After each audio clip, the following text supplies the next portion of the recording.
આપ સર્વને પરસોત્તમ માસના જય શ્રી કૃષ્ણ. ગાથા ચેનલ પર આજે આપણે પરસોત્તમ માસનો અધ્યાય 21મો તથા આજની દાન ફળની કથા સાંભળીશું. આવી જ અન્ય કથા વાર્તા સાંભળવા માટે ચેનલને સબસ્ક્રાઇબ અવશ્યથી કરજો. આવો સાંભળીએ આજનો અધ્યાય 21મો, પુરુષોત્તમ પૂજન વિધિ. સુત પુરાણી બોલ્યા, હે મુનિ શ્રેષ્ઠો, પુરુષોત્તમ માસની વ્રત વિધિ બતાવ્યા પછી ભગવાન પુરુષોત્તમની પૂજન વિધિ કેવી રીતે કરવામાં આવે છે તે હું તમને જણાવું છું, તે સાંભળો. ધાતુની મૂર્તિને અગ્નિમાં તપાવ્યા પછી તેને બીજ મંત્રોથી પ્રાણ પ્રતિષ્ઠા કરવી. તેમ કરવાથી જ તે મૂર્તિમાં દેવતા દાખલ થાય છે. પછી પુરુષોત્તમ ભગવાનનું 1650 વડે પૂજન કરવું. આવાહન કરી બોલાવી તેમને આસન ગ્રહણ કરવા કહેવું. પછી તેમના પગ ધોવા, અર્ધ્ય અર્પણ કરવો, આચમન કરતા રહેવું. પહેલા પંચામૃતથી સ્નાન કરાવવું, પછી શુદ્ધ શીતળ જળથી સ્નાન કરાવવું. પીતાંબરનો જોટો અર્પણ કરવો, જનોઈ પહેરાવી, સુખડ ચંદન આદિનું લેપન કરવું. અક્ષત ચડાવ્યા પછી પુષ્પો ચડાવવા. આ દરેક વિધિ વખતે તેના જે બીજ મંત્રો છે તે અવશ્ય બોલવા. પછી તે વિધિ કરવી. આટલી વિધિ પત્યા પછી અંગ પ્રત્યંગની પૂજા કરવી, જેમ કે ચરણની પૂજા, ઘૂંટીઓની પૂજા, ઢીંચણોની પૂજા, જાંઘની પૂજા, કેળની પૂજા, નાભીની પૂજા, હૃદયની પૂજા, કંઠની પૂજા, બાહુઓ, મુખ, નેત્રો, મસ્તકની પૂજા. આ દરેક અંગની પૂજા ક્રમબદ્ધ રીતે કરતી વખતે તેના જે અંગોના બીજ મંત્રો છે તે અવશ્ય બોલવા. આમ પ્રતિમાના સર્વ અંગોની પૂજા કરવી.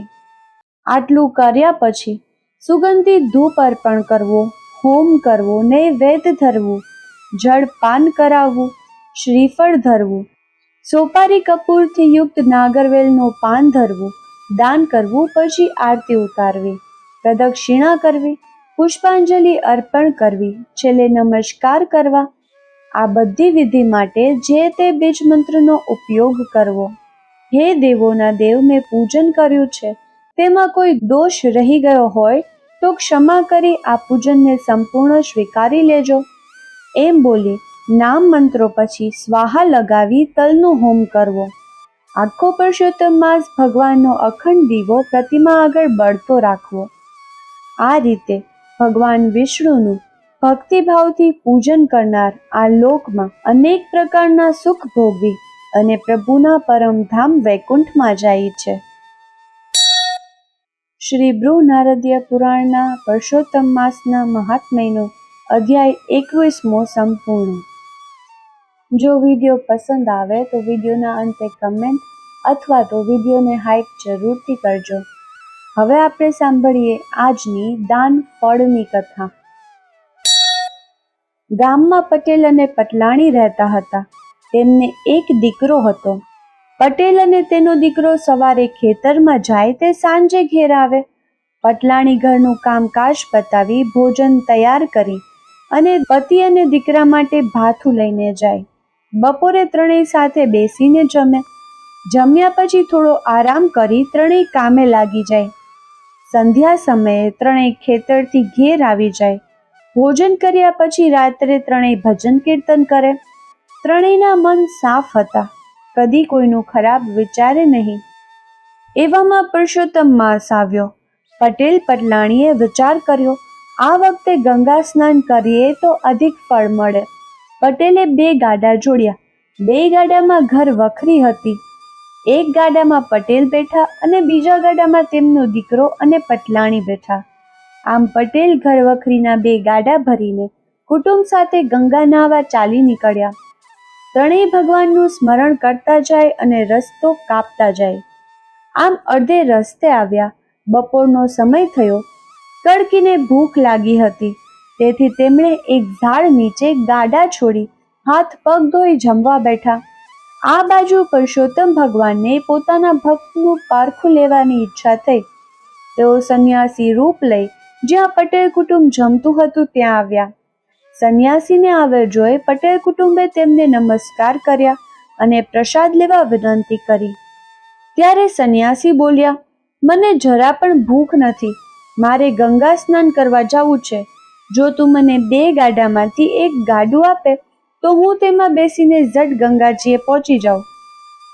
પટેલે તો જરાય વિચાર ન કર્યો, ગાડામાંથી ઘરવખરી પણ ન ઉતારી, સીધી બળદની રાસ સંન્યાસીના હાથમાં આપી દીધી. સંન્યાસી ગાડામાં બેસી ધીમે ધીમે આગળ જવા લાગ્યા. જોત જોતામાં તે ગાડું અદ્રશ્ય થઈ ગયું. પટેલે સંન્યાસીને ગાડું આપી દીધું. એનાથી પટલાણી અને પુત્રને જરા પણ દુઃખ ન થયું.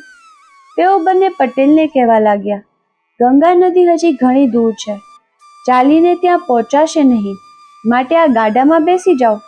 પણ પટેલે ના પાડીને કહ્યું, તમે ગાડું લઈને આગળ વધો, હું તમારી પાછળ આવું છું. મા દીકરો ગાડું લઈને આગળ વધ્યા. પટેલ ગાડા પાછળ ચાલવા લાગ્યો. ચાલતા ચાલતા પટેલ પ્રભુના ગુણગાન ગાવામાં રસ્તો ભૂલી ગયા.